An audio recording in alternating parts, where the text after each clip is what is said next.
Pues muy bien, comenzamos hoy otra temporada de Conversaciones a la Intemperie que llevamos entre la universidad y el 17 Instituto de Estudios Críticos de México y le damos la bienvenida, ¿no?, a un participante, un autor, amigo, que de alguna manera ha acompañado esta serie a lo largo de los años, desde el 2020 que la comenzamos, que es Rodrigo Carmi, ¿verdad? Pensador y profesor chileno. Comenzamos justamente esta serie presentando nada más y nada menos que su libro Intifada. Luego le ha seguido El fantasma portaliano, que de alguna manera es el prequel o el primer volumen del libro que es el objeto de atención y de discusión hoy, que es Nuestra confianza en nosotros, ¿verdad? La unidad popular eh, y el porvenir, ¿no? Eh, y estos dos libros, me parece a mí que, bueno, me atengo a lo que de alguna manera señalé en una pequeña reseña sobre el fantasma portaliano, ¿no? Y es que pone a Rodrigo en medio de la coyuntura en función del arqueólogo, ¿no? De alguna manera se Mm. pudiera decir algo parecido a lo que Hugo Boll dijo risueñamente de Carl Schmitt, de que si hay un incendio en Roma sería absurdo tocar el violín, ¿no? Pero que si se estudia la hidráulica, es completamente pertinente. De alguna manera, Rodrigo, que escribe muchísimo, como todos nosotros leemos sus Mm. columnas diariamente en La Voz de los que Sobran y en otros diarios de la escena chilena, también se ha ocupado ahora en estos últimos años de hacer una importantísima genealogía, yo creo, de la configuración del poder dictatorial y de sus diferentes pliegues o metamorfosis en la constitución de eso que podemos llamar Estado chileno, ¿no? O Estado dual chileno, ¿no? No sé cómo lo dirán nuestros otros colegas, ¿no? Pero bueno, para acompañar esta discusión hoy, junto al autor, tenemos a tres académicos y colegas de primer orden. En primer lugar, nos acompaña Paloma Castillo, que es investigadora de Fondicet en Chile, y ella investiga eh, también sobre la historia política chilena y en los últimos años ha hecho trabajos importantes sobre la violencia del Estado y la relación con la infancia. Una reciente exhibición sobre este tema, Infancia, Dictadura, Testigos y Actores, del 73 al 90, eh, entiendo que se expuso no hace mucho, en los últimos meses en Chile, eh, y es un trabajo inédito, ¿no? En segundo lugar, estará también entre nosotros Aldavio Olvera, quien es profesor de la Universidad Iberoamericana de México. Es también periodista en La Jornada y en los últimos años ha hecho un trabajo, una tesis doctoral importante sobre la transformación de la ciudad, de la metrópoli y su relación con la imaginación popular. Y finalmente está con nosotros Mauro Salazar, quien es sociólogo, profesor de comunicación y sociología en la Universidad de la Frontera de Chile. También un prolífico columnista y alguien que contribuye en, bueno, una diversa cantidad de medios de la escena chilena, Mostrador, La Voz de los que Sobran, ¿verdad? Ficción de la Razón también. Y posiblemente sea uno de los responsables también de estas dos últimas entregas, digamos, de los libros de Rodrigo, ya que se han publicado en la colección de UFRO que él dirige desde su institución, ¿verdad? Así que bueno, como solemos hacer en la serie, pedimos intervenciones de, en este caso, Paloma, Mauro y Aldavi, y Ujú. luego la idea es abrir una discusión con Rodrigo, ¿no? Pero desde ya le agradezco a los cuatro. Ujú.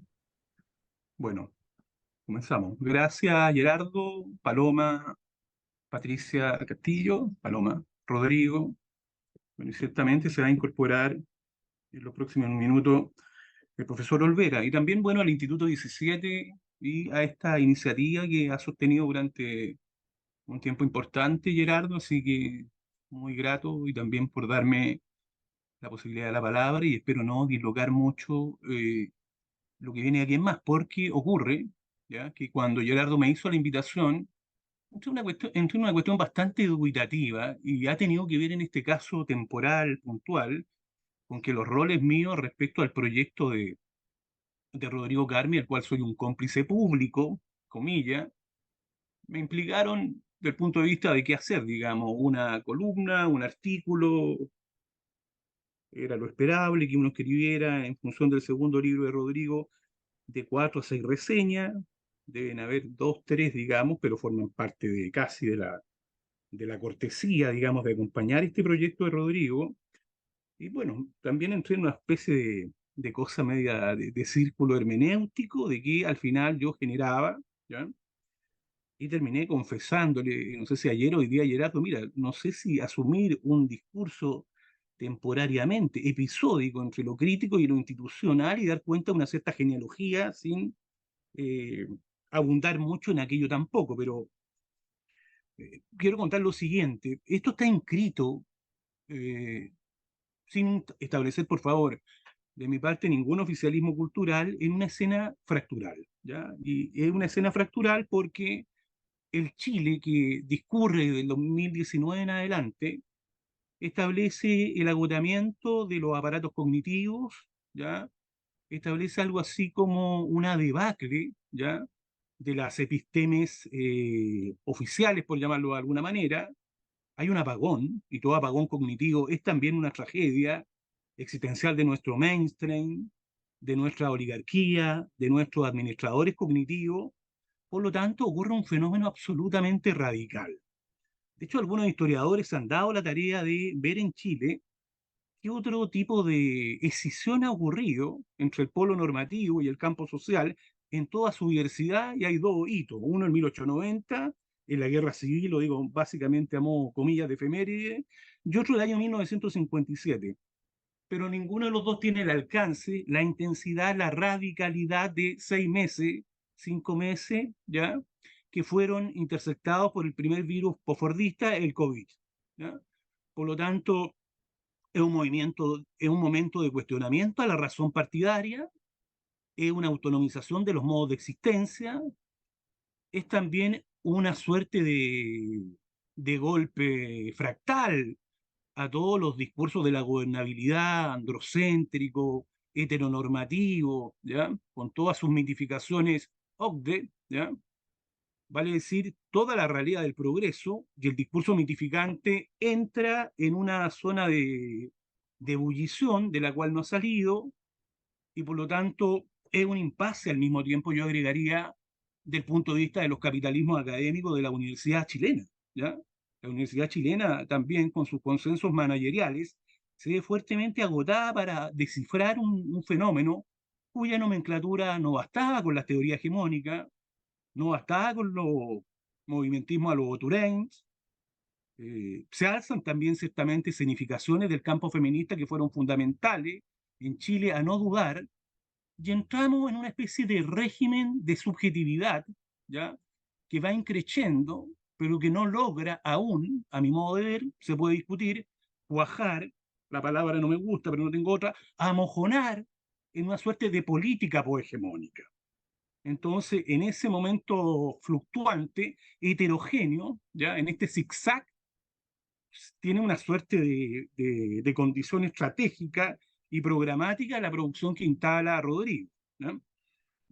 Por lo tanto, a mí me parece que ese Chile de ebulliciones, de chirrío, de fisura, es el que tiene un corolario, insisto, el 2019, y de ahí asistimos a una especie de portón Portergate, en donde todo fenómeno cae en una especie de temporalidad.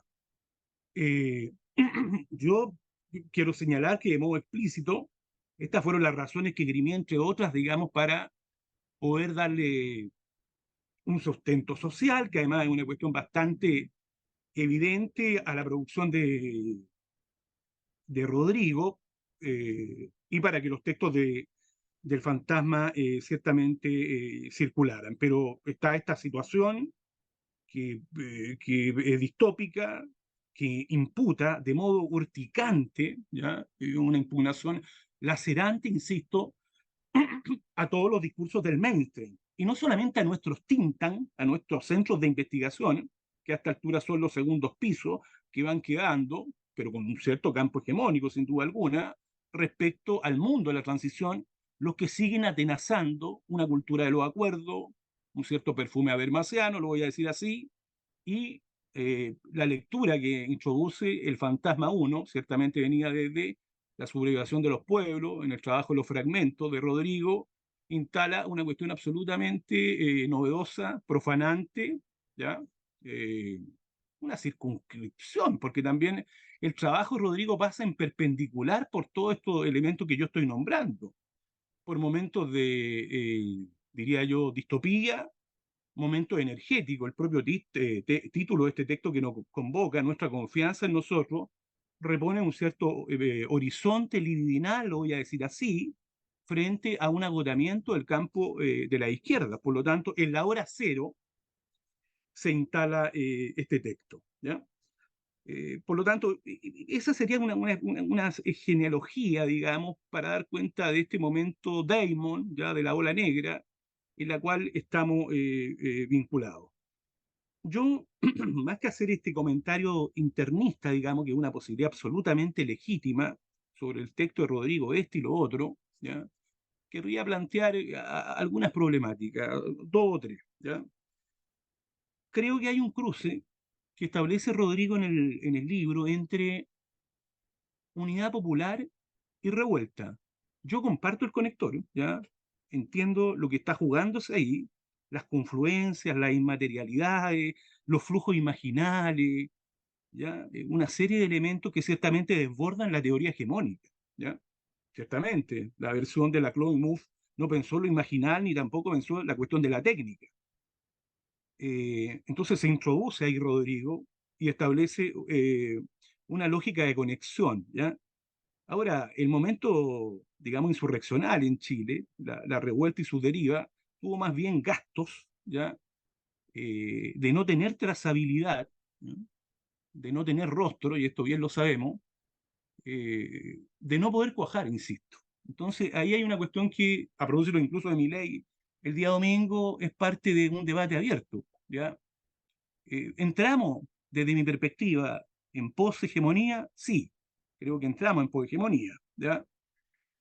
Pero este entrar en hegemonía tiene que ver con cuerpos, con voces, con escritura de lo extramuro, con cuestionamiento a la racionalidad abusiva de las instituciones.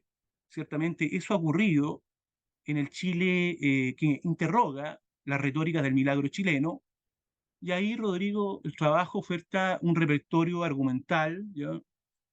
Bastante contundente, con las nociones de experiencia, de potencia, ¿ya? Inscritas en una ontología de lo introspectivo que sería la unidad popular. Ahora, ¿por qué me queda dando vuelta a esto de lo hegemónico? Yo también creo que la noción de hegemonía tiene una especie de prenda metida en todo lo que es la construcción material de la sociedad industrial. Tiendo a pensar que bueno, ciertamente una noción pre-gramsciana, Dante de Plejánov, es una noción que distribuye, que multiplica, pero al tiempo que multiplica, centraliza en algún lugar. Ahí hay un debate enorme, ustedes lo conocen igual o mejor que yo, a propósito de la crítica de de Peter Thomas, a Alberto Moreira, a Benjamín Arliti, a John Berrays, ya se me queda fuera un lacaniano de la escuela de Essex, y también a Dye. Hay 4 o 5 autores que interpela Thomas en este trabajo.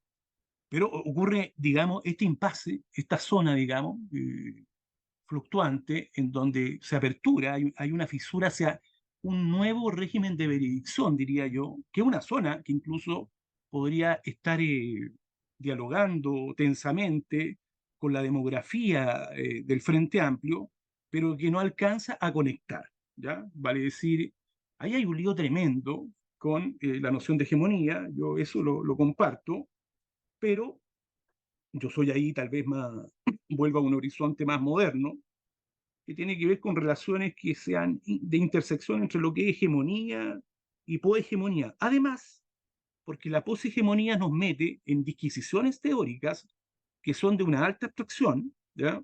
Y cuya traductibilidad, ¿ya? A una política articulatoria, a una articulación en definitiva, es una cuestión que se torna extraordinariamente compleja, ¿ya? Por lo tanto, eh, me parece bien el cruce, me parece bien de acuerdo a condiciones materiales de alteraciones que han ocurrido, ¿ya? Efectivamente, todo el régimen de jurisdicción hegemónico se juega ¿dónde?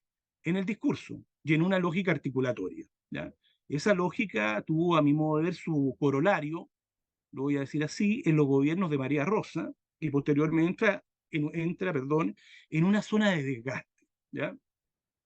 Pero ahí está este desgaste, digamos, ¿ah? Con su ir y venir, yo todavía soy de los que me mantengo una especie de contrapunto, de cruce entre pohegemonía y hegemonía que también tiene distintas salidas. Creo que por qué Gerardo, Paloma, Rodrigo, Aldavi, ocurre eso en el caso chileno. Ocurre que en Chile la recepción del gramscismo es tardía. O sea, tenemos una traducción en el contexto de la UP que es de Osvaldo Fernández y del Altuces de la sobredeterminación prácticamente no hay nada. En cambio, en el caso argentino, muy distinto, con su esfera deliberativa, con su José Abelardo Ramos, etcétera, yo diría que ya en Lucha Obrera con la CLAU, a mediados de los 60 empiezan a recepcionar la sobredeterminación y los textos del granchismo. O sea, en Chile, quien vitorea esto dice, ¿cuánto nos ha faltado? Lógicas culturales, traducción, articulaciones imperfectas, sucias, marranas, etcétera. Esto más Mulián urbi orbi, ¿ya? Entonces, en el caso chileno, yo te diría que relecturas o usos del gramscismo invocando a Juan Carlos Portantiero o a Ípola, a Nun, a la pesada argentina, colgándome un poco de Roberto Bolaño, es un proceso de los años 85 y de ahí en adelante. Pueden haber algunos pigmentos anteriores, pero hay recepciones tardías en el caso chileno, ¿ya? Yo creo que es una forma, una posible pista de trabajo respecto a lo que ocurre con los gramscismos y los posgramscismos, ¿eh? Ahí hay una cuestión que es parte de un debate, digamos. Yo entiendo que hay un régimen de subjetividad que está en apertura, cuya intensificación se activó, ¿ya? Pero viene ciertamente una pregunta que es de una lengua franca brutal y que tiene que ver con los sujetos que han salido, ¿ya? De las revueltas, que vector, que eje, para no decir sujeto directamente, en contextos de estallido, ¿ya? Ahora, yo entiendo que el juego de las memorias, los cruces, toda esta lógica subliminal, los vectores que Rodrigo pone en circulación, son también instalaciones perfectamente políticas, transacadémicas. No discuto eso, ¿ya? Para nada. Pero ahí hay un momento, digamos, de articulación, que es una tarea compleja, a propósito de la tesis de Rodrigo, que tiene que ver con reorganizar el pesimismo, que es una cuestión que todavía está en desarrollo, que tiene que ver con el fortalecimiento de dinámicas culturales, de transformaciones y también de un rechazo que tenemos a lo estatal. Lo voy a decir con una lengua a lo Roberto Arts, ¿ya? O a lo David Viña. Después de mayo del 68, si me apuran en una lectura muy obesa, la Universidad de Saint-Vincent en Francia, hay dos intelectuales clave, aparte de Gilles Deleuze, Jacques Rancière. Y son precisamente los teóricos de la fuga los que están pensando el campo institucional como un polo protuberante. O sea, Deleuze sostiene, paso un segundo punto, de que el campo institucional es un campo fisurado, es un campo de litigios, es un campo de disputas, ¿ya? Por lo tanto, no sé si a modo de autocrítica, pero ahí hay otro debate pendiente, con qué campo institucional se está trabajando. Leíamos Castoriadis en los 80, en los 90, y nos miraban de reojo en este país. Bueno, pero ahí no quiero decir tampoco que Deleuze ni Rancière sean algo así como intelectuales públicos, funcionarios, sería una pésima idea, pero claro, algo de eso asiste mi comentario ahora que lo pienso, de que la lógica institucional la interpelaron, o sea, no, fueron a ella también. O sea, en Deleuze está eso, digamos, ¿no? Algo así como, no le temo a lo institucional. El institucional debe haber, retomando a Gramsci, escúcheme de nuevo, una guerra de posiciones, un momento tensional por el cual tenemos que ir sin restarnos. O sea, claro, no nos gusta García Linera, porque tiene unas clasificaciones que son muy complejas de tolerar, pero cuando habla, desarrolla el modelo y lo baja a un consultorio o a una escuela. Tiene esa capacidad que uno no le negaría a García Linera con efectos políticos bastante discutibles, ¿ya? Pero también está ese otro elemento que tiene que ver con lo estatal en Chile, podrá ser por Estado subsidiario, pero yo diría que en lo global las tendencias son refractarias hacia la noción de institución. Entonces ahí queda una segunda cuestión instalada, ¿ya? Entonces, Es un segundo punto, respecto a la institución como tal y a la porosidad, ¿ya?, de esta. Lo tercero, respecto al campo popular, ¿ya?, el campo popular como tal, los procesos de modernización en Chile lo que generan es algo así como una despopularización de lo popular. Entonces, puede ser que el caso de la revuelta, ¿ya?, constituya algo así como la primera insurgencia, entre comillas, el primer derrame postpopular que acontece, ¿ya?, de carácter alogarítmico, ¿ya?, con sus minerías mediáticas, Parica, Hitler, etcétera, la escuela alemana, ¿ya?, que más bien anglosajona que europea, digamos, la que arranca con esto. Hay que ver ahí por qué quedan capturados en una falta de lengua, por qué el proceso como tal queda excluido de lengua, a diferencia de los intentos que hay en la Unidad Popular, que tienen un estatuto y un registro bastante distinto, ¿ya? Pareciera ser incluso, ahora que lo pienso al paso, que la hegemonía aún porta una experiencia, y que a la pohegemonía, producto de un capitalismo informacional, no le llega el tiempo de la experiencia, ¿ya? En la hegemonía habría algo de eso dando vuelta. Por eso está espectral y sigue ahí asediante, compartiendo, insisto, que no puede ser capturada la política en la hegemonía, y no puede ser capturada porque, en definitiva, el acuerdo del 15 de noviembre es un golpe factual en Chile, en donde queda consumada la política al interior de un dispositivo oligárquico parlamentario, al interior de un cesarismo congresal, pero también al interior, y ahí sí estaría más de acuerdo aún con Rodrigo, de lo que es una matriz oligárquico-republicana. El acuerdo que firma en este país eh, el Frente Amplio, el presidente Boric, forma parte de una cultura juristocrática, aquí invoco a Sergio Villalobos, que es parte de los grandes acuerdos nacionales, casi una cultura partidaria. El 88, el 73 también, si Elwin no tenía esa conducta golpista que todos la conocemos, vale decir, hay una suerte de sociabilidad política cordillerana, de cuerpos inerciales, ¿ya? Cuerpos, bueno, en ese sentido claramente portaliano, ¿ya?, o globalmente portaliano, ¿ya?, que tienden a eso, a la reproducción de castas que hacen constricción frente a la conflictividad y clausura en el campo de la política. Y ahí ciertamente entra en un feroz debate, que duda cabe, esa hegemonía barítona, ¿ya?, esa hegemonía absolutamente androcéntrica, que es la que está en zona de ebullición.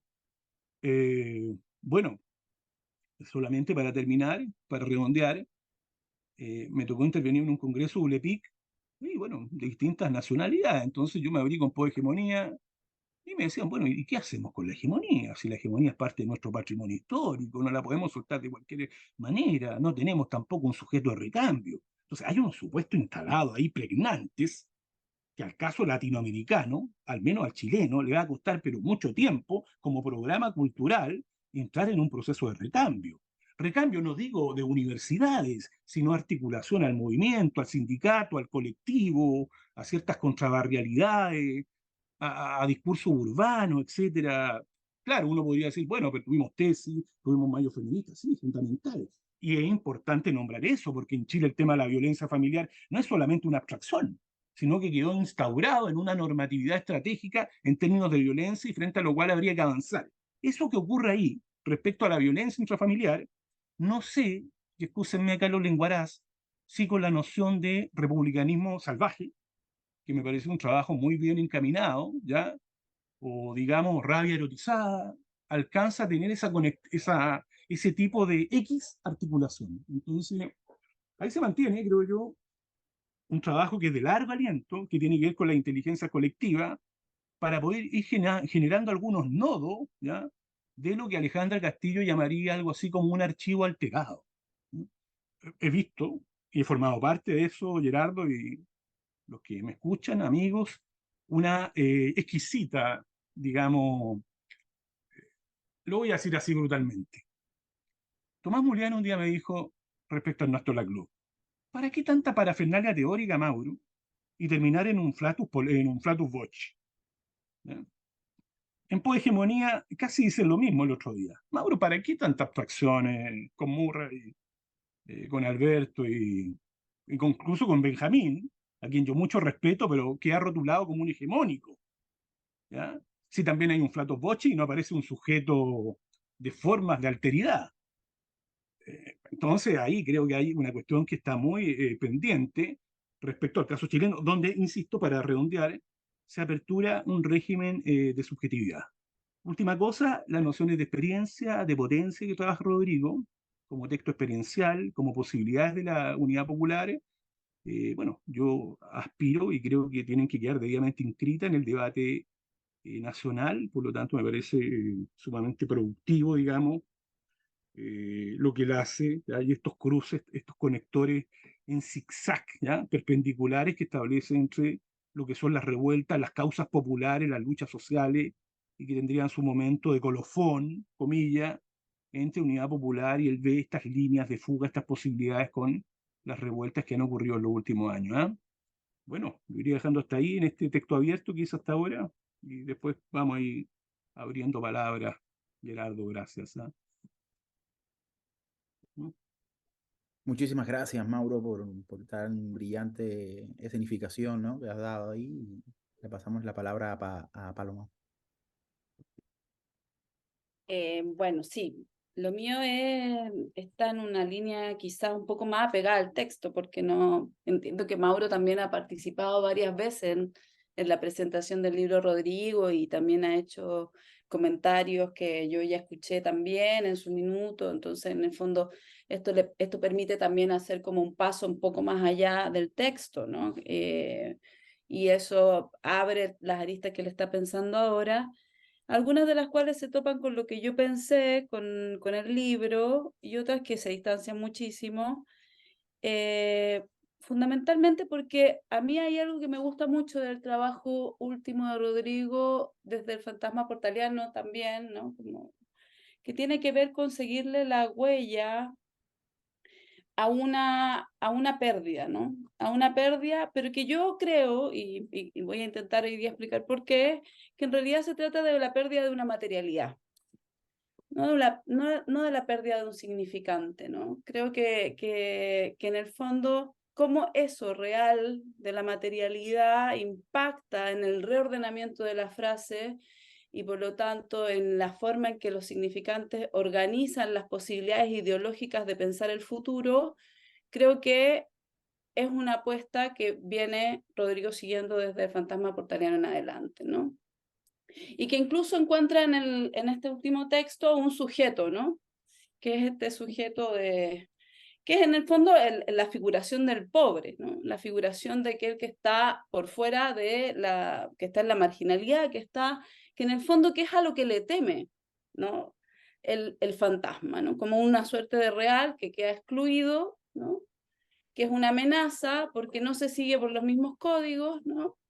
Y que creo que en el fondo tiene un conjunto de potencialidades que se reencuentran en temporalidades distintas, y por eso es que creo que esa relación que hace Rodrigo entre la unidad popular y la revuelta, la unidad popular como momento de fiesta, ¿no? Como erótica, y este segundo momento que es como en la revuelta de octubre, como espacio potencial, que se conectan a través de un portal que alguna vez conversamos, ¿no? En términos de que algo, algo de lo que se sepulta en la cuestión hegemónica reaparece el 18 de octubre con unos colores y unas fuerzas que incluso asusta, ¿no? Yo diría que vuelve a tener esa característica aterrorizante, en cierto modo, fascinante también, pero que también produce mucho, mucho terror, ¿no?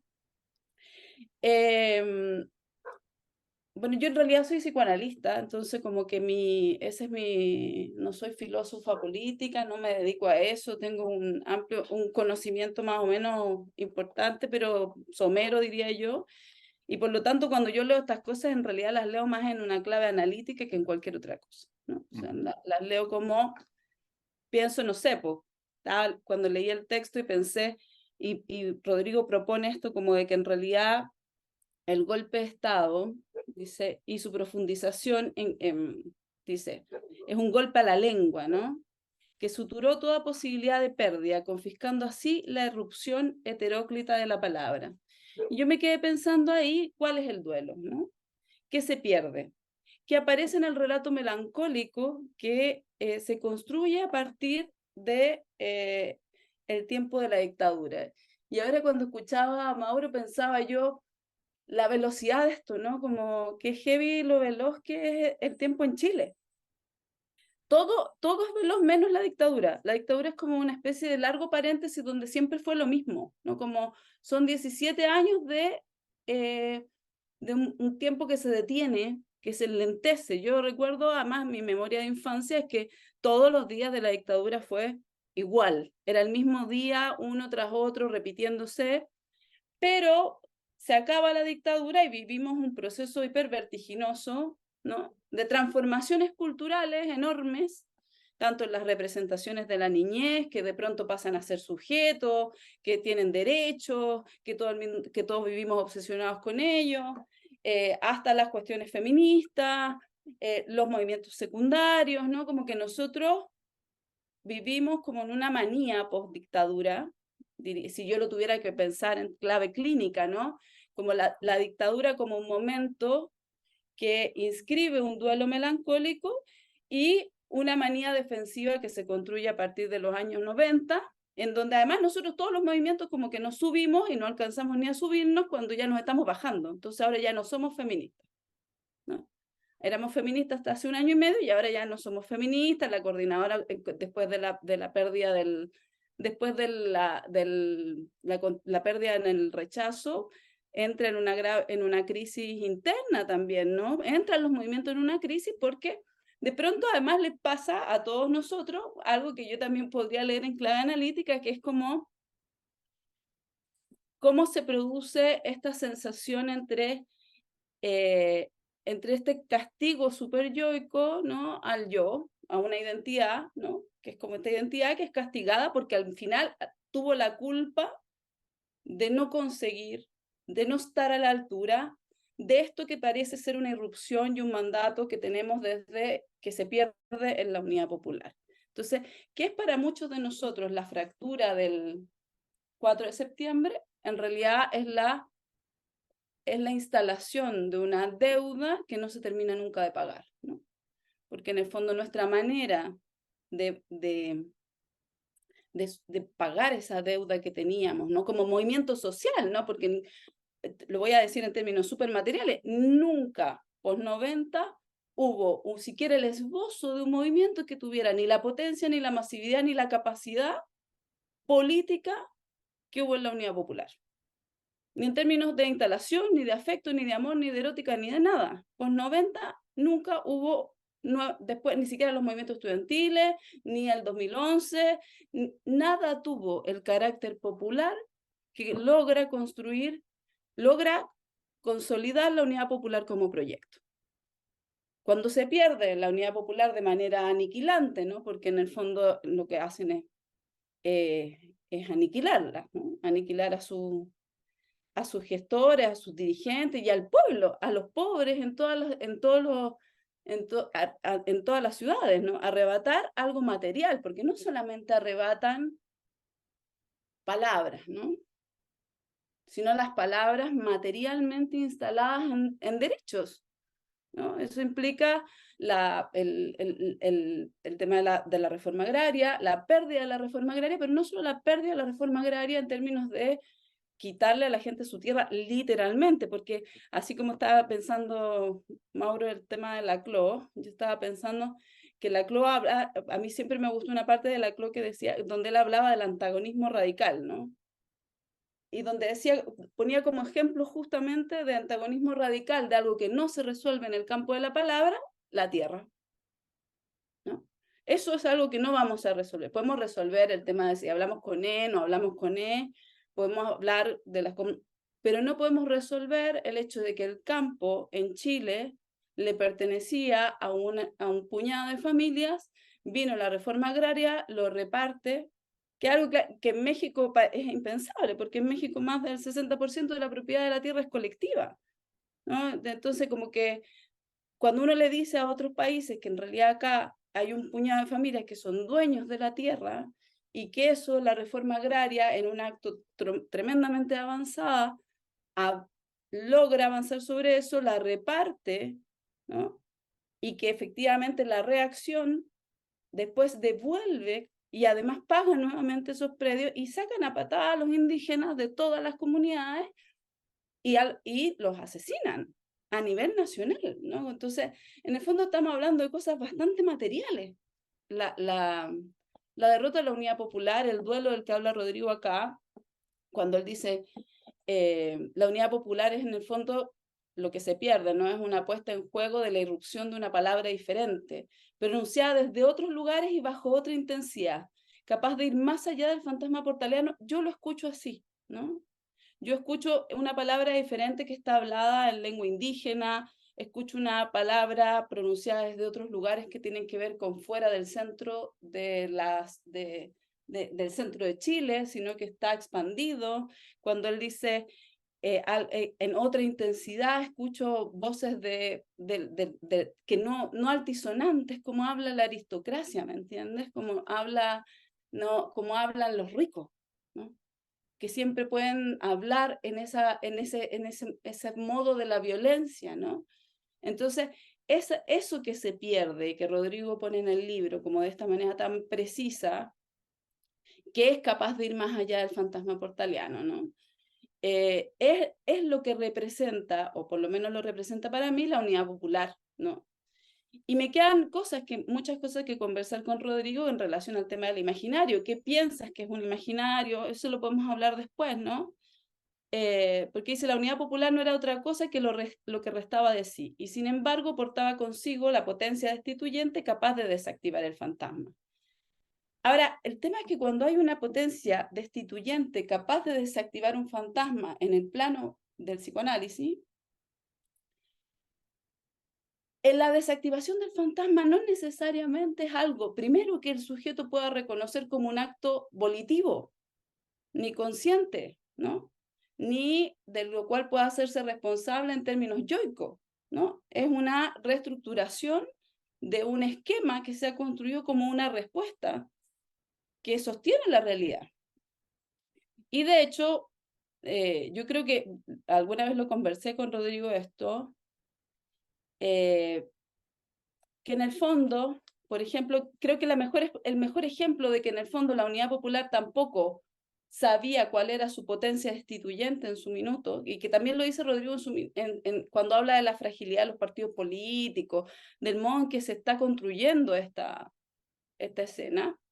Es como, yo creo que te lo había contado, Rodrigo, o sea, te lo había mostrado, ¿no? Como que a mí siempre me llamó mucho la atención una entrevista que le hace Gabriel Salazar a Carlos Altamirano, en donde Carlos Altamirano dice, y lo pone así, lo dice así: no necesito decirte que a lo largo de esos meses de clandestinidad, esto después del golpe, pero inmediatamente después, y luego de los largos años de exilio, y Carlos Altamirano, un alto dirigente del Partido Socialista, muy importante, estuve dándoles vueltas en mi cabeza una serie de preguntas, las llamé existenciales, sobre el sentido de lo que habíamos intentado realizar en Chile, que había comprometido a todo el país y al mismo tiempo había puesto en riesgo de vida o muerte a nosotros mismos.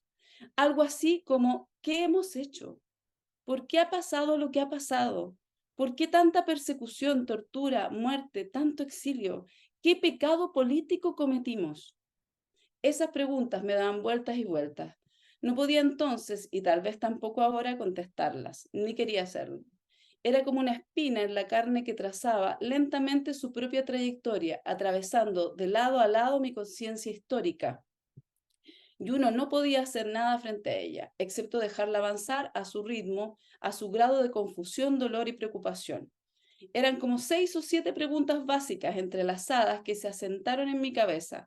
Yo las llevaba y las llevé a todas partes, ocultas, porque no podía sacarlas a relucir en los actos oficiales en los que comencé a participar sin parar cuando llegué al exilio, como parte de mi intimidad más profunda.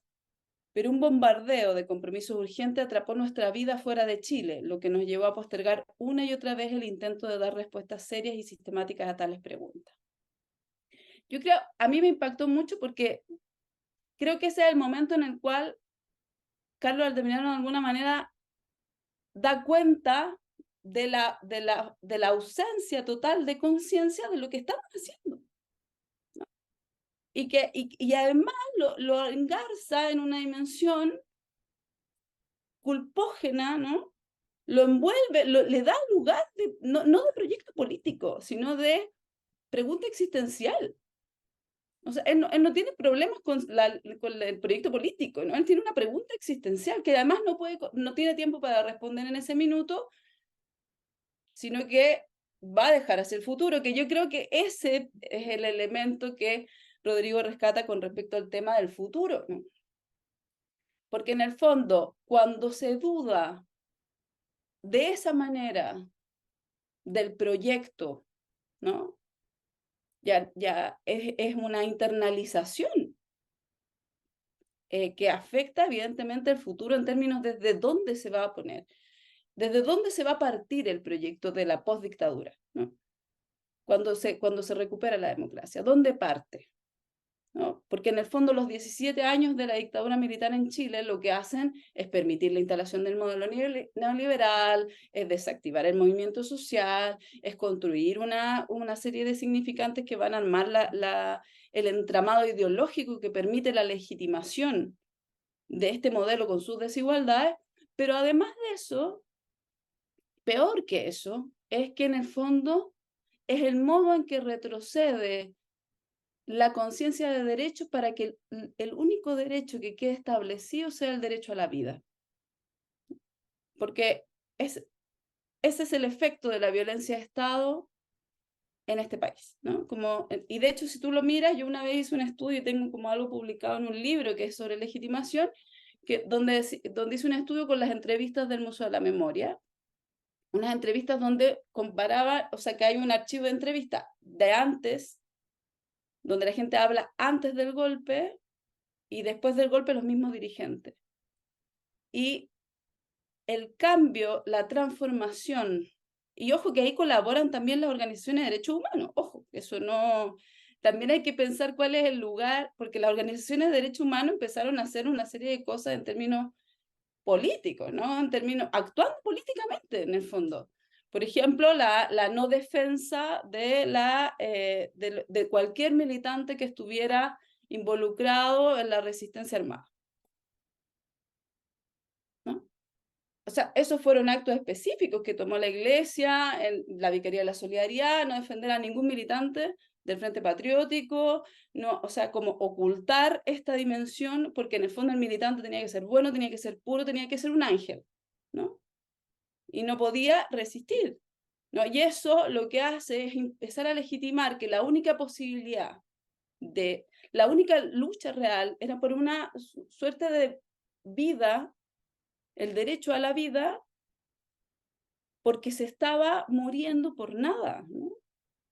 Pero la posibilidad del engarzamiento militante y por lo tanto del proyecto que después retoman post-90 es un proyecto que en el fondo lo que hace es quedarse pregnado de esta cosa, entonces todo aquello que atente contra la posibilidad o que intente ser nominado, por ejemplo, con el concepto de terrorismo, ¿no? Que es en el fondo el que ocupan cada vez que la resistencia se organiza, en contextos incluso de agonía, ¿no?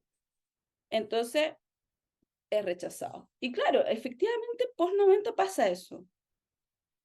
Ahora, el hambriento, el término pelagiano, ¿no? Que a mí me gusta mucho como lo piensa Rodrigo y cómo lo ubica en el libro, ¿no? Porque claramente lo que hay ahí es un elemento material, ¿no? Que tiene que ver con cuál es el lugar que le toca a ese pelagiano dentro de la sociedad y a dónde nunca va a llegar, ¿no? No importa cuáles sean los derechos políticos que se le hayan otorgado o las ilusiones que se le hayan dado.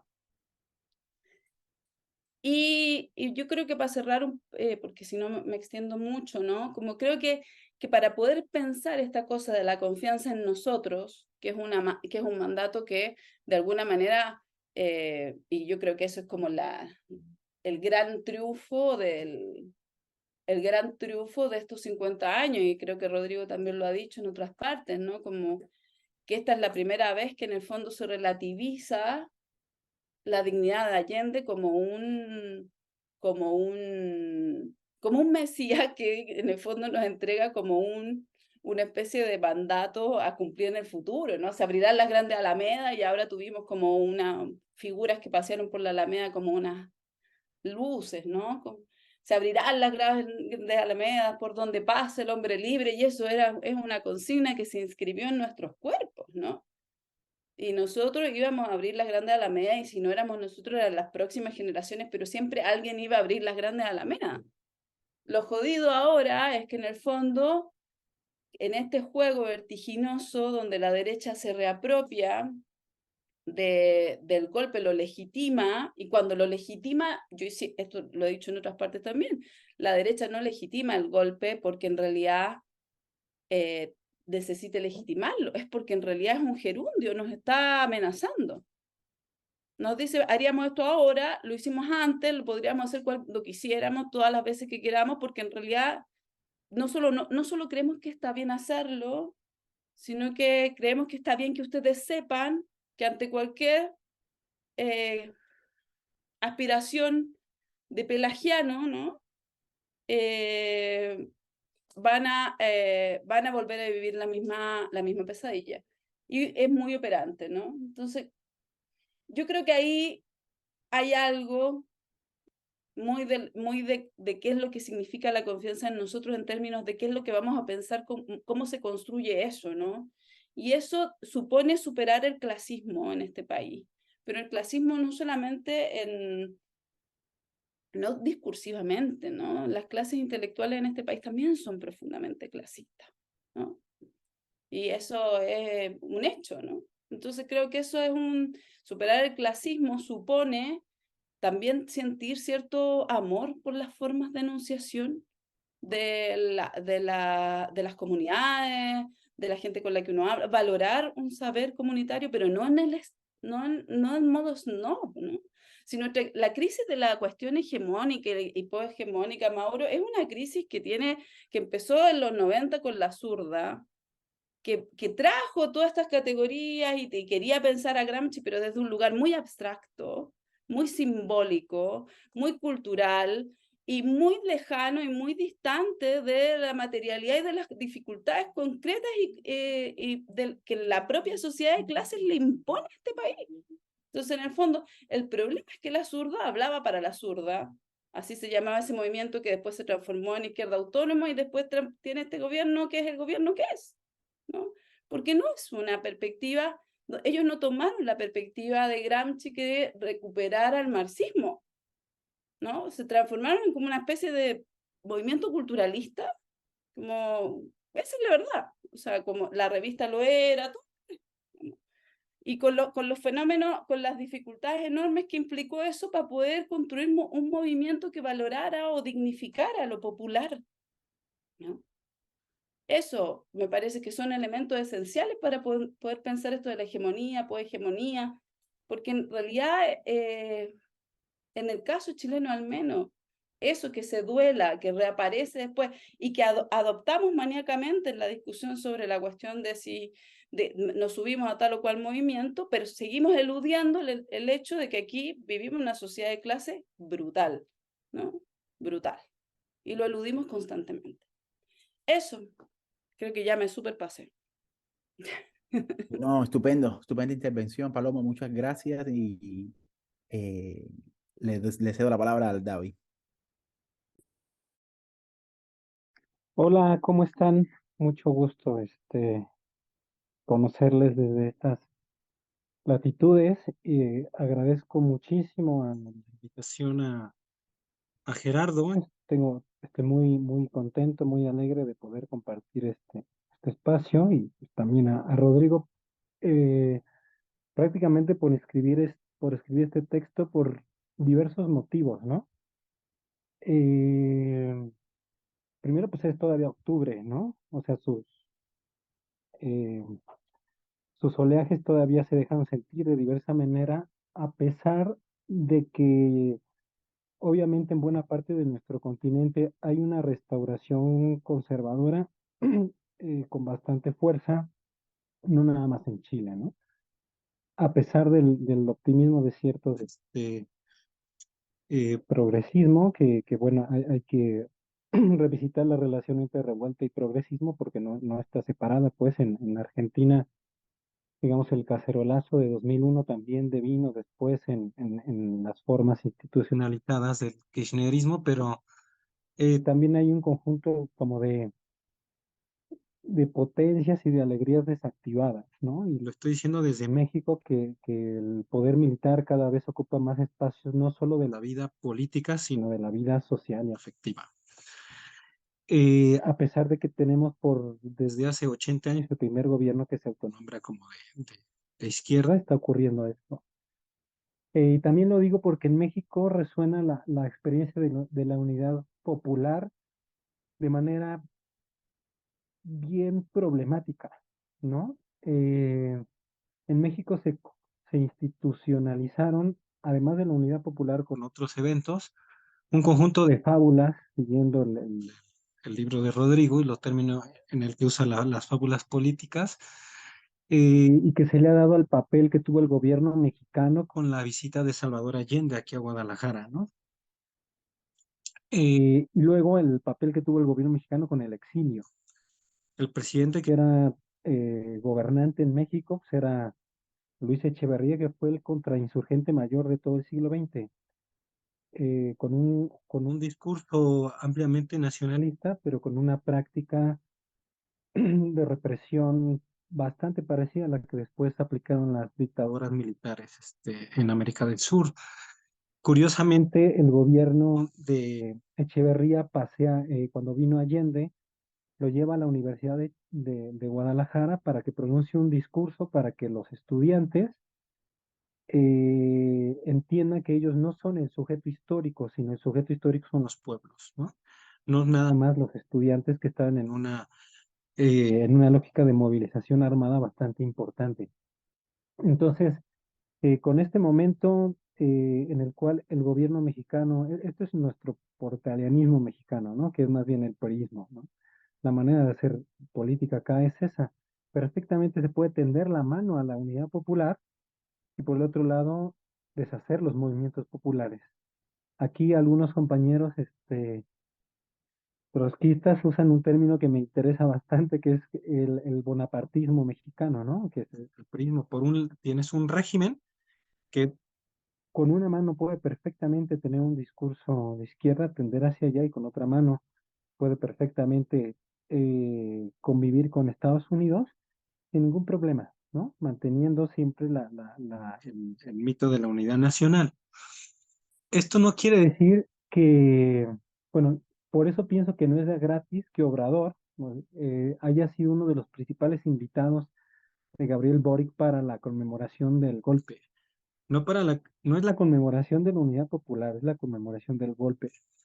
Así como fue Allende invitado de Echeverría, ¿no? Es una especie como de legitimidad que da el hecho de Allende era como el hermano mayor de Echeverría en términos políticos, y quizás Obrador haya sido así para Boric.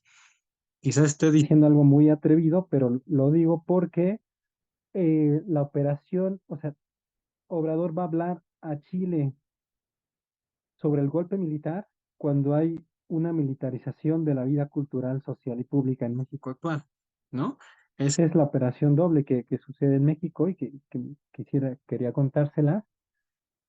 Eh, entonces quería poner eso para hablar sobre muchos otros aspectos, pero esto como de antemano, ¿no? Esos son, digamos, el fantasma del exilio en México, el fantasma, eh, el fantasma del priista en México está articulado con su parte supuestamente progresista, ¿no? Bonapartista realmente, pero también con que es un país donde una persona de exilio puede perfectamente venir a constituir una casa, ¿no?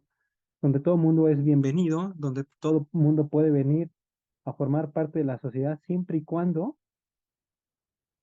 quepan dentro del ámbito cultural que el gobierno mexicano permite. Obviamente, Chile y Argentina es bienvenida, pero Guatemala y El Salvador y ahora menos Haití, pues no son de la misma manera bienvenidos. Y esa es parte como de estas fábulas mexicanas del contar.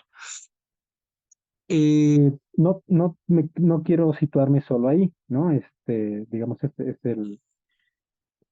quiero hablar de esto porque tiene que ver con la conmemoración del golpe, no con la alegría que nos provoca en México la unidad popular, que tiene su resonancia, ¿no?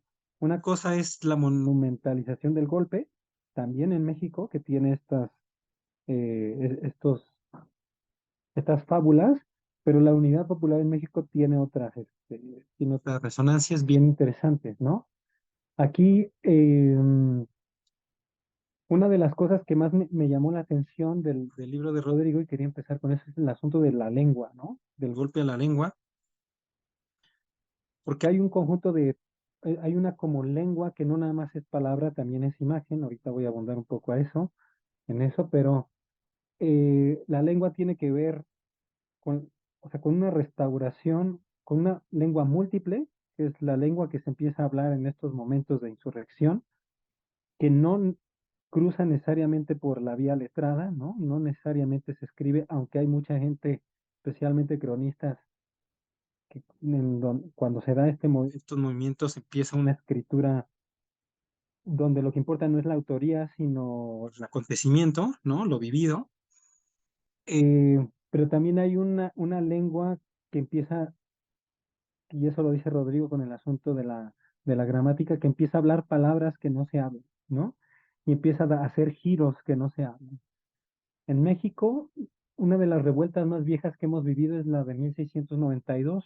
Se le llama motín del pan, un término muy desafortunado, realmente una especie como de tumulto de las clases populares, donde había principalmente indígenas, la represión fue contra indígenas, pero había muchos otros sectores populares ahí.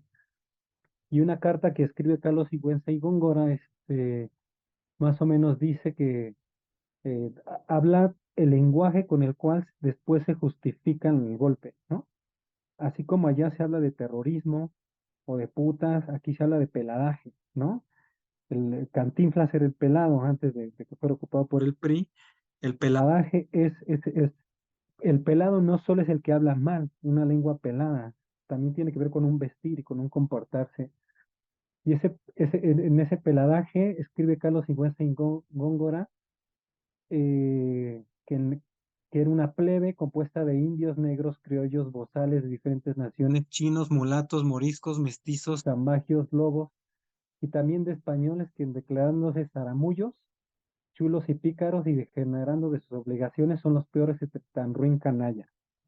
Es bello y terrible, ¿no? Esa carta de Sigüenza en Góngora porque designa toda esa pluralidad, todo ese heterogéneo que son las revueltas, ¿no?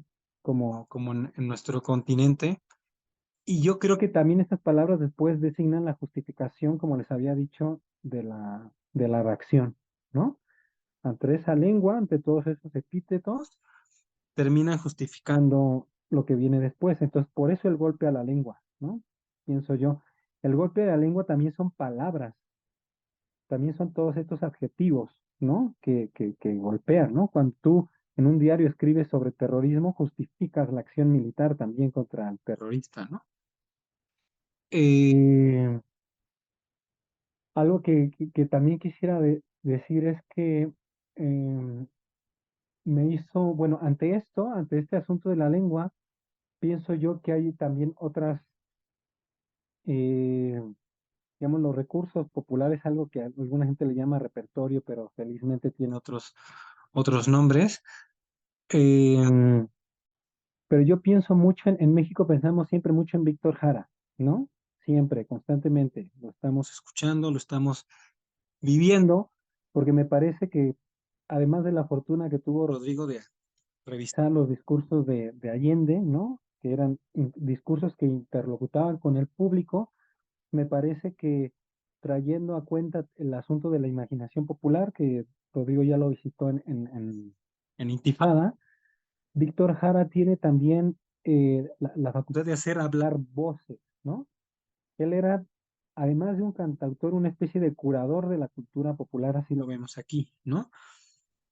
Había teatro ahí, ¿no? Hacía teatro, combinaba rock con música folclórica, ponía a conversar géneros musicales, ponía a conversar gente y sus personajes, ¿no? Amanda, Luchín, son los, dirían ustedes, los cualquiera, ¿no? La gente que es cualquiera, que está hablando constantemente de sus historias. Y yo no dejo de pensar como en la tía Pikachu, ¿no? Y en y en el Spider-Man que bailaba en las imágenes ahí en la revuelta de octubre. Pienso que son de nuevo esos personajes populares que se reactivan constantemente, no solo en la interpelación de Allende, sino en lo que hace, por ejemplo, les digo Víctor Jara, y pienso, volviendo en el asunto del golpe a la lengua, quizás uno de los momentos más terribles del golpe a la lengua fue lo que le hicieron a Víctor Jara, ¿no? El 16 de septiembre. Eh, es literal el golpe a la lengua y pienso que no es gratis lo que hicieron con el cuerpo de Víctor Jara, ¿no? Es que la música no siga hablando, que la música no siga diciendo lo que decía mediante Víctor, ¿no? Entonces, por algo lo de la lengua, y por algo lo de sus manos, este, el golpe a la lengua también está no solo contra Allende, sino la figura de Víctor en este sentido, ¿no? Y muchas otras personas también. Otra cosa que quisiera quizás decirles es que o sea, no dejé nunca leyendo el libro de trazar constelaciones con cosas que hemos vivido y pasado por acá. Lo digo en términos de que llevo aproximadamente un año haciendo entrevistas y revisitando algo que está totalmente borrado de la historiografía sobre México, que son nuestra experiencia en algo que se llama ayuntamientos populares, ¿no? Allá está la unidad popular, aquí tenemos una experiencia muy múltiple, muy local, muy municipal, de ayuntamientos populares que constantemente se manifiesta. Constantemente es en la realidad más tangible, que es la del ayuntamiento, pues tu espacio, experiencias en las que la gente se molesta con la manera en la que el purismo hace política, que es imponiendo candidaturas, y la gente simplemente toma el ayuntamiento y hace ahí su propia experiencia política. Y ahí sí que resuena esto que de nuestra confianza en nosotros, ¿no? Porque uno revisa los testimonios, escucha a la gente cuando habla de los ayuntamientos populares y es, ahora sí tenemos nosotros la decisión, ahora sí nosotros hacemos el gobierno, pero es en tu municipio. No quiere decir que no deba de haber una experiencia republicana, ¿cómo llamarle? Sucia o popular, pues dentro de las fronteras nacionales, pero me estoy refiriendo a que la experiencia de la unidad popular en México resuena de muchas maneras, no necesariamente pasan por los gobiernos federales, ¿no? De hecho, casi siempre pasan por estas experiencias como locales, especialmente, por ejemplo, después de fraudes electorales, que son muy comunes en México, muy comunes, se da esta experiencia de nuestras unidades populares en el lugar, ¿no? Y esto lo traigo porque, al contrario, pues, de la idea como del... Lo traigo a cuenta porque con el asunto de la tierra en México, ¿no? Casi siempre se relacionan, y me sonó mucho, con el tema del uso, más allá del nomos de la tierra, ¿no? Y identitario y así, el asunto tan importante de la reforma agraria ya, tan importante de la frontera que era el Biobío, entre eso que me recuerdo mucho cómo lo planteaban Sergio, Rodrigo, y Oscar Ariel, el tema no recuerdo la cita, pero cuando los indios cruzaran el Biobío es cuando, ¿no? Bueno, ustedes me lo dirán mejor. Pero es que en México los indios siempre hemos estado cruzando el Biobío, o sea, la metrópoli fue implantada sobre la República, de indios, ¿no? Sobre las ciudades indígenas. Entonces, los indios siempre han estado dentro del Biobío, ¿no? A pesar de que se intentaron como hacer fronteras, aquí siempre es presente de tal manera que son ahí donde se dan estas experiencias populares. Y ante el purismo, esto es algo que me contaba que es como nuestro fantasma portaliano, todavía reeditado hasta hoy de manera constante, presente. Me decía un historiador de Morelos, que es donde nació Emiliano Zapata, se llama Víctor Hugo Reséndiz, y él me recordaba, el Estado, así como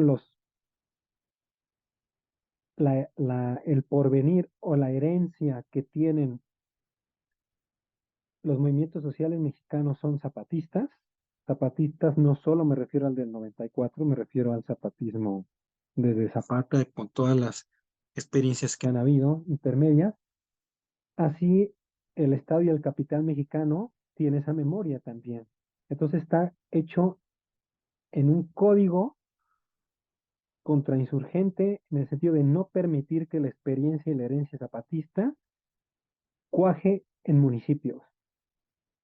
No permitir que nuestra unidad popular, que es nuestro ayuntamiento popular aquí en México, distinto a la comuna mexicana que escribió Bruno Bostils, pienso que es más adecuado el término de ayuntamiento popular porque refiere a la experiencia propia, al lenguaje propio. Entonces, lo que fue, digamos, la unidad popular en Chile y sus oleajes nos vienen aquí en México en términos como de estos zapatismos que constantemente irrumpen, feminismos también siempre ligados a lo libertario. Lo libertario, pues, no como ahora, sino magonitas. Y hay dos palabras que me gustaría retomar del final del libro de Rodrigo, que tiene que ver con la confianza en nosotros. Cuando el zapatismo chiapaneco se levanta, usa mucho una palabra que se llama dignidad. Pero la dignidad, la liga, por ejemplo, le dice dignidad, la digna rabia o la dignidad rebelde. No es una dignidad que está íntimamente pegada con el enojo, ¿no? Podría ser, pero también con la insurrección, ¿no? Quiere decir que en contra quizás a veces de algunos esfuerzos estetizantes de pensar que la insurrección tiene que ir a dar en museo, la insurrección irrumpe con fuerza física, hay gente muerta, ¿no? A pesar de que hay alegría y que vemos a la tía Pikachu ahí bailando y a los dinosaurios disfrazados, la dignidad es rebelde y se enfrenta a la muerte, ¿no? En su acontecimiento. Pero también hay otra palabra eh, que quisiera decirla en tiempos de Obrador y de Gabriel Boric, que es intransigencia, ¿no? A Emiliano Zapata siempre lo acusaron de intransigente cuando en sus decisiones políticas. Y su intransigencia lo llevó, esa intransigencia, a plantear rompimientos, pero también las posibilidades en sitio de la realización de nuestra unidad popular, de nuestro ayuntamiento popular y de la creación de leyes, de formas de convivencia, de singularidades que todavía existen aquí, ¿no? Como deben de existir las de la unidad popular. Allá no son solo, y con esto termino, eh, no son solo recuerdos o memorias, ahora en tiempos como de que todo es memoria, son formas de vida, ¿no? Son formas de vida, estas herencias, estas formas de la unidad popular o del ayuntamiento popular en México. Entonces, todo esto se los cuento muy emocionado porque, les reitero, ante las restauraciones que estamos viendo, la constitución allá, el militarismo acá, siempre las formas de vida permanecen, ¿no? Sus lenguajes, sus cantos, ¿no? Sus músicas. O sea, la lengua no termina golpeada o cortada de tajo, ni los dedos rotos de tajo con los que hace como toda esta música, estas formas populares. Entonces, pues les agradezco, me alegra mucho en verdad conversar con ustedes, revisitarles, y estar en conversación. Muchas gracias. Bueno, muchas gracias al David por esa bella yuxtaposición ahí entre la herencia chilena y el pliegue contemporáneo mexicano, ¿no? Y bueno, antes de pasarle la palabra a Rodrigo, simplemente para recoger 2 puntos, ¿no? Rodrigo, pero siéntete libre obviamente, ¿no? A intervenir como mejor te parezca, ¿no? Pero yo simplemente primero quería preguntarte algo. Quería preguntarte algo más bien contextual, ¿no? Para los que nos van a escuchar. Porque, y sobre todo esto se deriva de un momento de lo que mencionaba Mauro, en tanto la escena intelectual. Obviamente este libro sale y se inscribe en las conmemoraciones y cierto despliegue monumental, ¿verdad? De los 50 años del golpe. Hay ya en la escena un bestseller, ha sido el bestseller de Daniel Mansubi, ¿verdad? Sobre la figura de Salvador Allende y que, digamos, vuelve al encuadre de la Guerra Fría.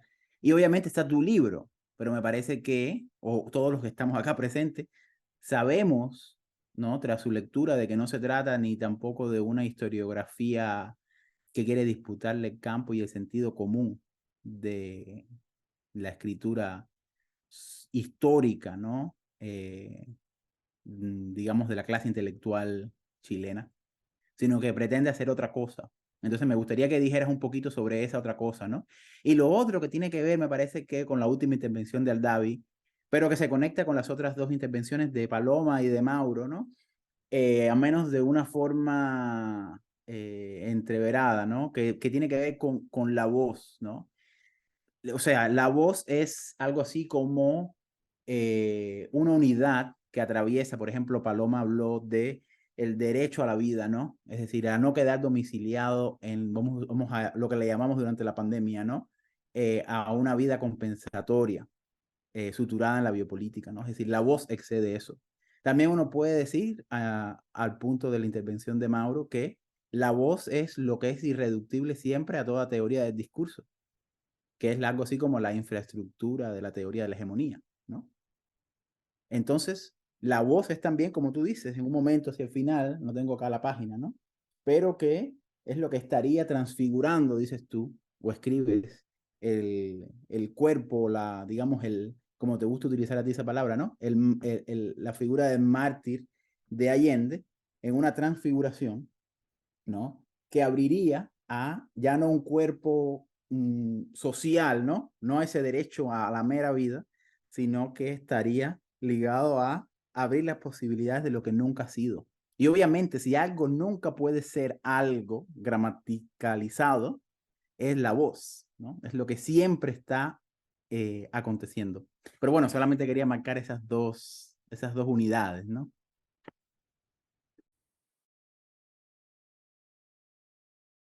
Hola, tuve que cambiarme de lugar porque tengo un problema con internet, parece, y en fin. Pero escuché todas las intervenciones y quería primero agradecer las 3 intervenciones, han sido fantásticas.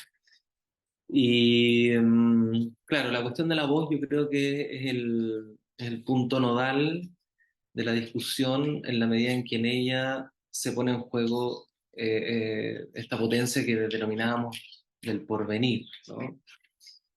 Y solo quería plantear algunos puntos. Claro, la primera cuestión es que la problematización que hace Mauro eh, empalma en algún lugar con lo que plantea Paloma, que tiene que ver con el problema de la materialidad, ¿no?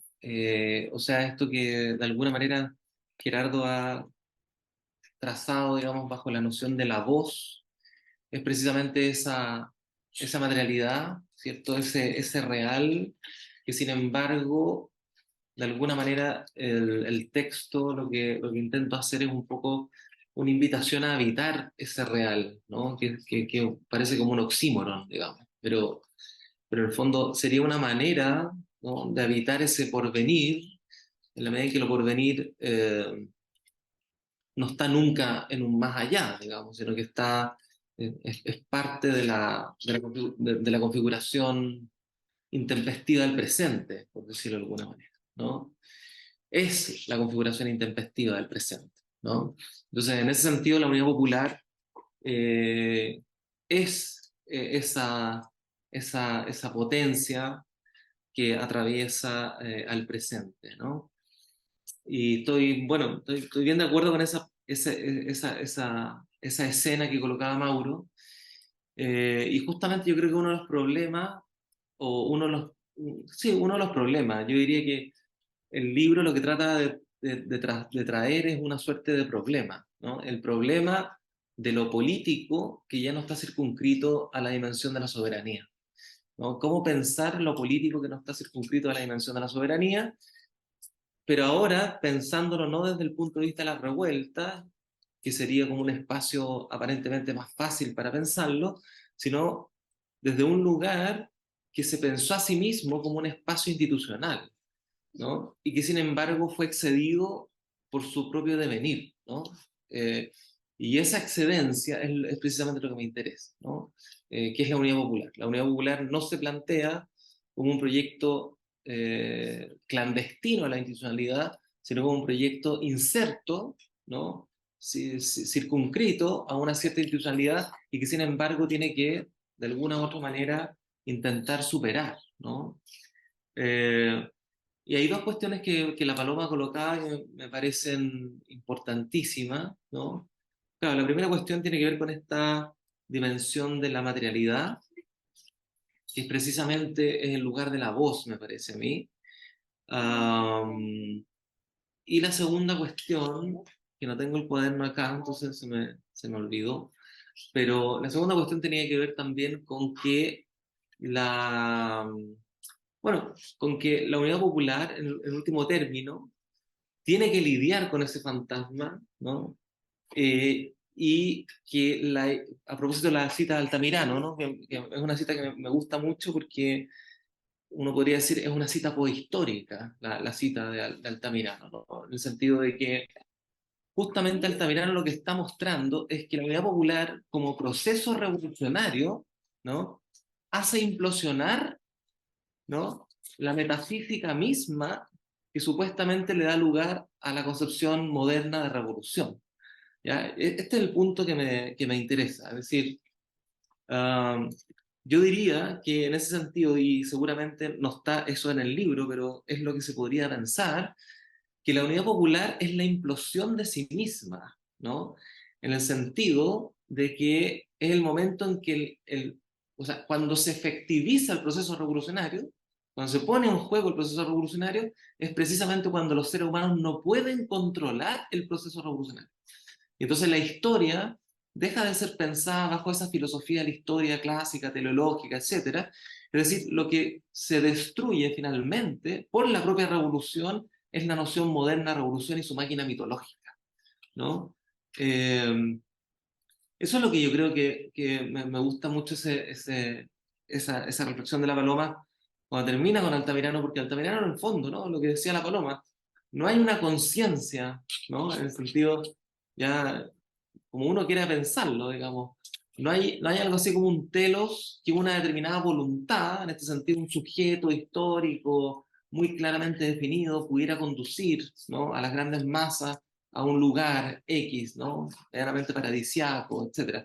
No, el proceso revolucionario al que estamos enfrentados acá es completamente heteróclito, ¿no? Y completamente destituyente en el sentido de que no hay algo así como un sujeto que se apropia del propio proceso, ¿no? Esta es la cuestión que me parece clave, y por eso yo creo que el libro es tan raro, ¿no? Porque es un libro donde toma una experiencia que habitualmente ha sido concebida como una experiencia radicalmente moderna, que es una experiencia que está dentro del jus moderno, del jus publicum europeum, ¿no? Allende un gran kantiano, uno podría decir, ¿no? Pero sin embargo el proceso sobre el cual se monta eso, ¿no?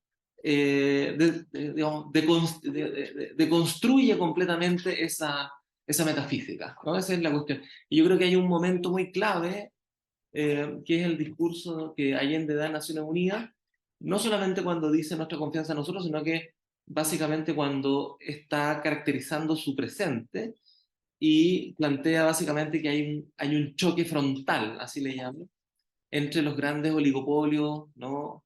Privados, ¿no? Y los estados. O sea, lo que lo que Allende también está contemplando ahí es el crepúsculo del sistema interestatal kantiano. Eso es lo que está contemplando. Y podríamos decir, está adelantando en algún sentido la hipótesis de Toni Negri acerca del imperio, ¿no? Eso es lo que está de alguna manera poniéndose en juego, y por lo tanto lo que estamos admitiendo entre, digamos, entre bambalinas, ¿no? Es que la filosofía de la historia no garantiza nada.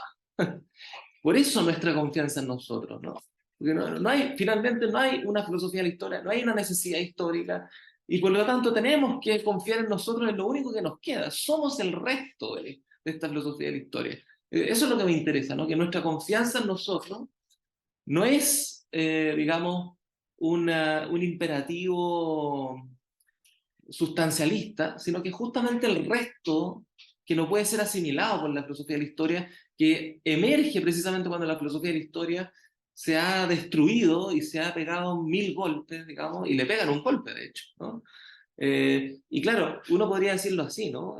Siguiendo a lo que decía la Paloma, que me gustó mucho, ¿no? O lo que plantea el David sobre el sabatismo, ¿no? Bueno, precisamente uno podría decir que si la unidad popular finalmente deconstruye la filosofía de la historia, ¿no? Lo que viene a hacer el golpe de Estado es a restituir esa filosofía de la historia, ahora ya no en clave socialista, pero sigue siendo una clave modernizadora, pero de carácter neoliberal. Entonces, ¿no? Creo que por ahí me parece que puede ser importante el... Papá, ¿Qué, mi amor? ¿por qué lo pones afuera? Ya, anda.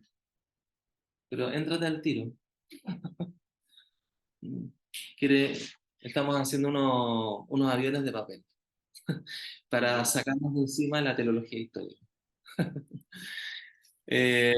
Bueno, eso solamente quería decir, y quería agradecer muchísimo la lectura que tuvo Mauro, ¿ya? Que tuvo Paloma, que tuvo Aldavi del texto, y insistir en esto, ¿no? O sea, nuestra confianza en nosotros es precisamente esa materialidad perdida, pero perdida en un porvenir, ¿no?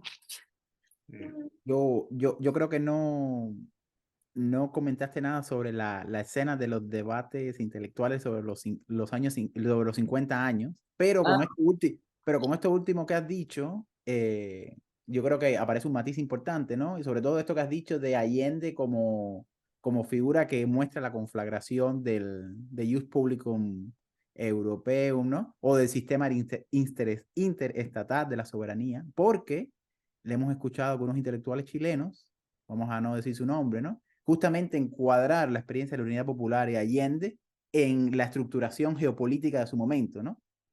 Y cercarlo de esa manera también es una manera de congelar, ¿no? Lo que fue esa experiencia y no verle su fuga, que es lo que hace un poco tu libro, ¿no?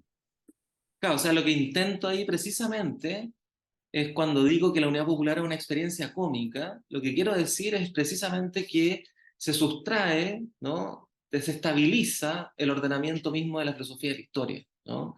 Y que la lectura que estoy intentando hacer en ese libro es de un proceso histórico a la luz del paradigma de la comedia y no del de la tragedia, por decirlo de alguna manera.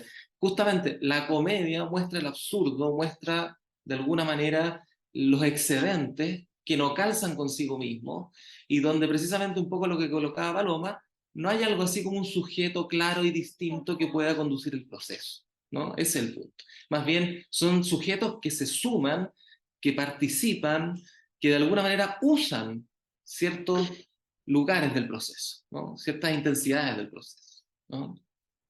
Pero que no pueden controlar, ¿no? Esa es la... Y claro, respecto de la discusión, claro, en ese sentido es también un libro que intenta lidiar metodológicamente con los libros que se han escrito sobre la Unidad Popular, porque en general son libros muy sociológicos o en último término muy historiográficos, ¿ya? Que de alguna manera eh, terminan distribuyendo culpas, ¿ya? Terminan articulando o rearticulando esa maquinaria de producción de culpa. Y lo que quiero mostrar acá es de qué manera podemos leer esta cuestión sustractivamente a ese paradigma, ¿no?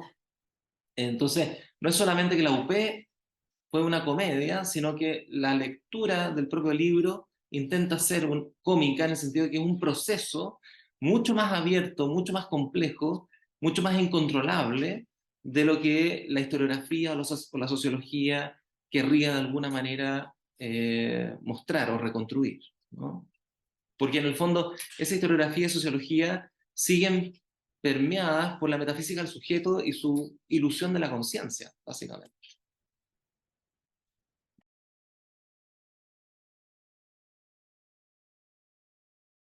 Solo hacer una postilla, Gerardo, si es posible. A mí me parece que, bueno, sí, pensaba, cuando escuchaba en este último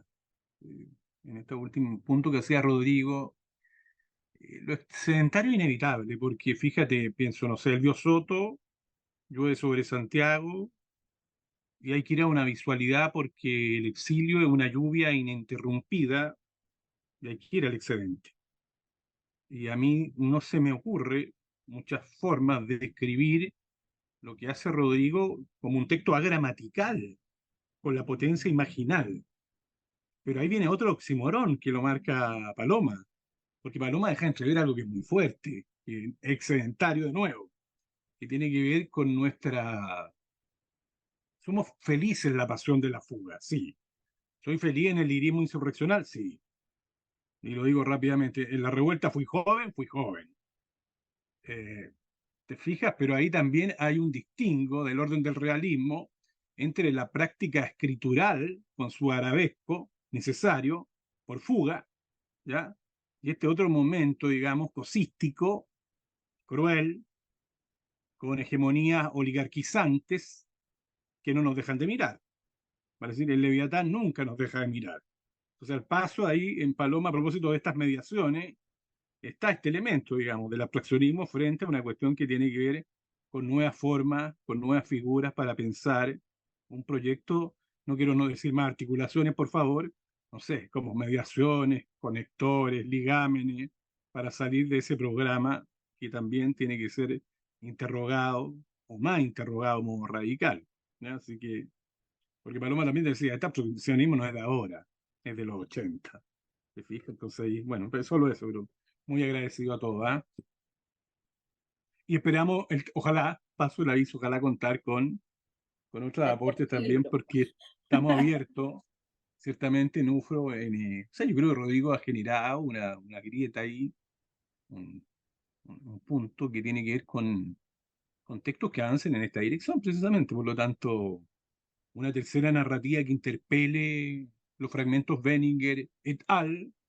Sería una buena forma, pero bueno, va a depender de los tiempos, de las agendas de Rodrigo y va a ir incorporando nuevas, digamos, voces, sacarlas por UFRO, nos parece un punto clave a propósito de habitar estratégicamente las instituciones, digamos, en un contexto donde estamos condenados a la matemática conductual y en donde nuestros doctorados están reducidos a plusvalía cognitiva. Entonces, ahí estamos en esa guerrilla. Muchas gracias, Gerardo, a todos.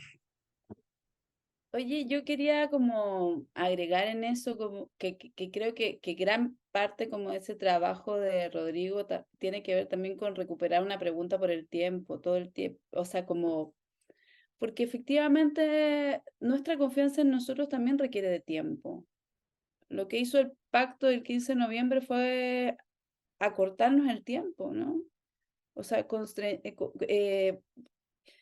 transformar nuestro acto en un acto maníaco antes de que pudiéramos verlo decantar en algún proceso de algún tipo, ¿no?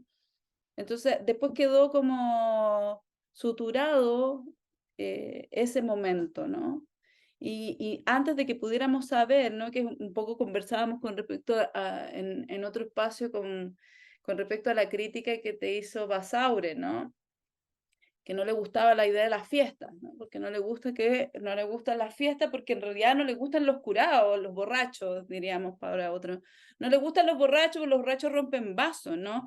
Y Basaure se comporta como como el intelectual que asume el papel de la ama de casa que tiene que limpiar los vasos, ¿me entendí? Porque bajo su lógica profundamente patriarcal hay una dueña de casa que quiere sacar a los tipos que están ebrios porque ella va a tener que lavar los vasos, porque no se le ocurre la posibilidad de que entre todos lavemos los vasos.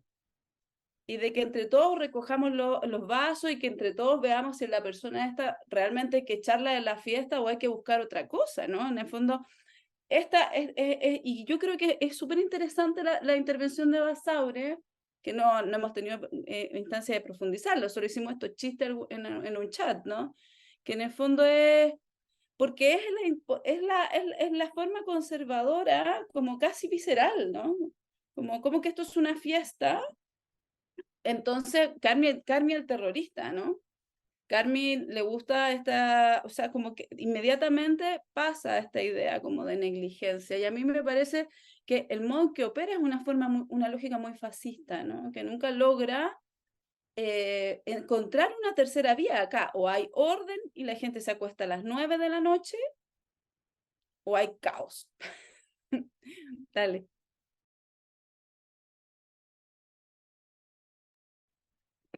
Y bueno, solo súper rápido un comentario. Yo creo que por eso es tan importante traer a conversación el término que más me gusta de tu libro de Intifada, Rodrigo, que es la imaginación, ¿no? Popular, porque esa imaginación son no necesariamente nuevas, pero sí son formas, ¿no? Son formas singulares. Entonces, incluso dentro de los límites de la institucionalidad, esas otras formas pueden tomar caminos, ¿no? Para mí la constitución que estaban, o sea, la interesante, es ser una forma que en México nos interpelaba muchísimo. Aquí tenemos 100 años con la misma constitución. Es una constitución bien parchada, compleja, pero el asunto es, o sea, cómo se resolvía en el hecho, ¿no? Dentro de la vía institucional, lo que se platicaba mucho, ¿no? Una destitución que termina siendo constituyente, ¿no?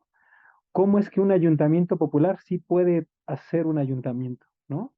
No nada más es una protesta o una toma de un palacio municipal. ¿Cómo es que sí se puede realizar? En México hubo una experiencia bien linda en el municipio de Juchitán, en el istmo de Tehuantepec. Fue un ayuntamiento comunista zapoteco, lleno de pintura, de poesía, de música y la gente lo trabajaba con sus manos y no recibían un solo peso del gobierno federal y se inventaron formas. Entonces creo que el asunto de la imaginación y la forma, ahí está eh, lo material, ¿no? Porque es puro uso.